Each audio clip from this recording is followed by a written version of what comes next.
Zamislite gradove koji sami brinu da je sve u najboljem redu.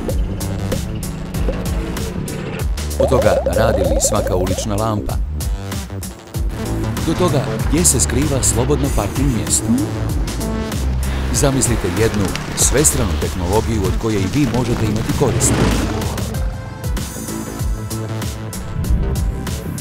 Zamislite plinsku industriju koja pametno raspolaže svojom energijom, od plinovoda koji nadziru vlastitu ispravnost, cisterni koje znaju svoje mjesto, do zaliha koje su uvijek na broju.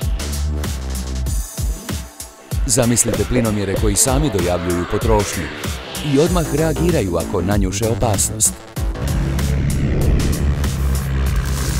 Zamislite usjeve koji znaju reći kada im je potrebna pažnja. Ili domove koje paze na sigurnost i energiju, čak i kad vi zaboravite. To je svijet u kojem stvari koje su vam bitne imaju glas, bez obzira na to koliko velike ili male one bile. Jesu li uz vas u svakom trenutku ili su u najudaljenijem kutku zemlje? Zapravo, ne morate zamišljati, bar ne dugo.